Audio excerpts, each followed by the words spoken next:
But anyway, the Lord had delivered me.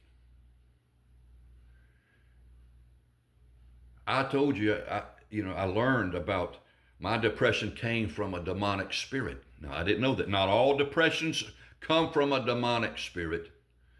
There are natural, normal connections to Adam's sin that causes infirmities, causes us to die, causes us to age.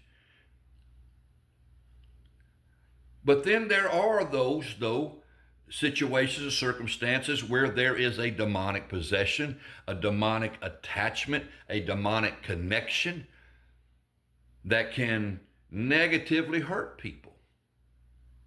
I learned that. I didn't know that. I learned it through experience.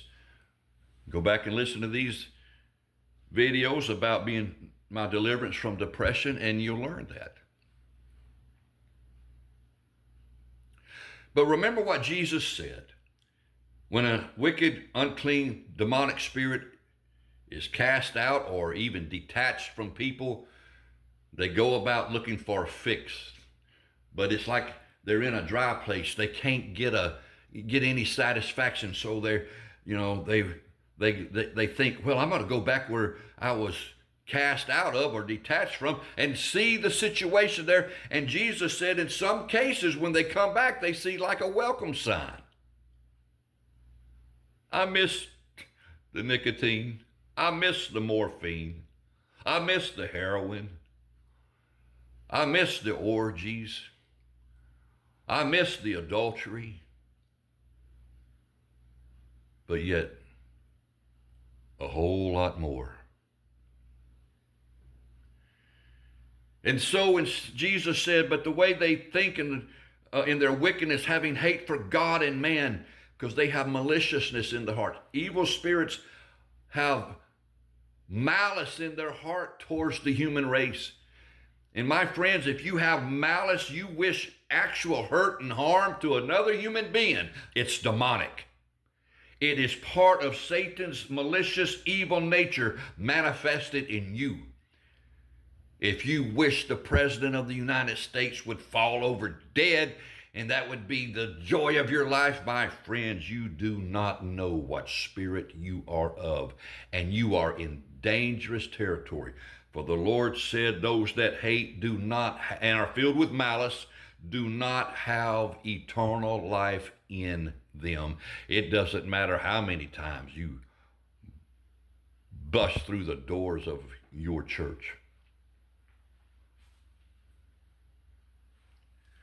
Well, the evil spirit, he looks where he was cast out. He looks and says, wow, they miss me.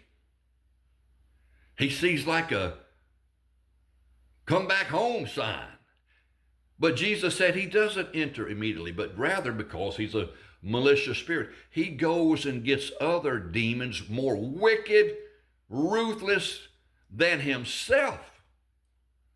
And Jesus said they together enter into that person. And the last state of that person, the behavior and condition is worse than the first. And he said, in the last days before I come, that generation will be baptized in this truth. That's why America is coming unraveling with all this wickedness. We're seeing things how could that person do that? Like that man on that subway, that for no reason, he just takes a knife, that innocent lady in front of him that he doesn't know, and he just stabs her in her neck till she dies. That's not normal affection. Paul said the last generation will be filled with unnatural, abnormal affections. And we're seeing it. Men wanting men sexually. Women wanting women sexually. The transgender stuff and all this. And somebody said, well, I was born that way. Friends, you were born a man or a woman. The twist came up in some other demonic play. I mean, would you say, okay, there's this woman, and think of this reality in the porn world. There are women sleeping with pigs. Now, I don't know if you've ever been raised on a farm and you know the anatomy of a pig. But their porn program is to show you their sexual intercourse with pigs and animals. Do you think they were born that way? No, that is an infiltration of a perverse spirit that is functioning in them. Just like Mary Magdalene, who was a prostitute. Jesus cast out 7 unclean spirits out of her. Can you imagine the unclean spirits that's in a woman that sleeps with a pig? And you want to say, well, they were just born that way. That's the way evolution wired them to be. There's nothing abnormal. Folks, you disgust God in just the thought of thinking that way. And if you continue down that road of darkness, you're going to end up in damnation, and there's no remedy for you. But here in America, this once great Christian nation that at one time, they would even hung homosexuals. It was against the law, sodomy of the sodomites. But what happened? Little by little, a little here, a little there, women and men began to yield to the persuasions of the wicked Satan. And that yield began to show itself in fornication. We no longer thought it to be sacred and an honor to be virgins when we're married. We started a little bit, and then we got more brave as the evil spirits more entered, and we got more brave as more evil spirits entered, and we just began to become more and more deeper defiled in these temples with all kinds of grotesque sexual perversions and orgy-level activity. We sing about it. We rap about it.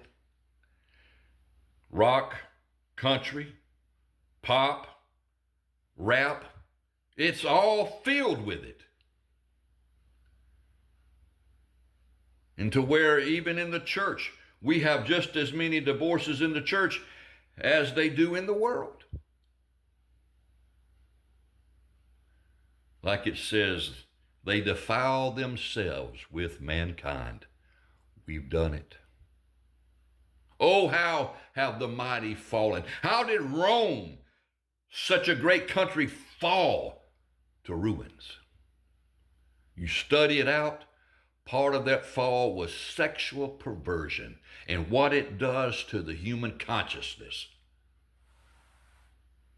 That's why God, you go back and read Leviticus 18, he warned Israel. He warns us who are a Christian nation.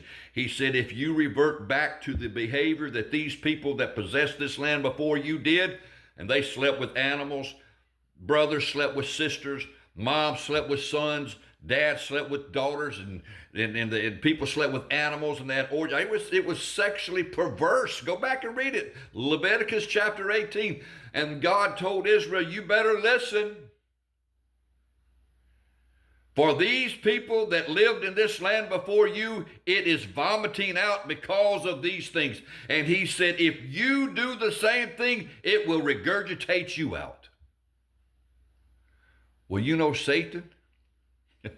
Satan heard that. And he knows it's kind of a spiritual rule and law in reality because God said it would, and God can't lie. So you go back and you study Leviticus chapter 18, and then you study the porn world, and you will see a connection to every single one of those sins in pornography. Every one of them. What's Satan doing? He's trying to destroy this country from within. And because it plays on the most pleasurable parts of the human anatomy, it has been hard for this generation to overcome. But the more we participated, the more we mixed ourselves with it, the more evil spirits got connected to us, and now we're so filthy we don't know what to do. But God has a remedy. Through the cross of Christ, though sin abounds, grace abounds more. More to come.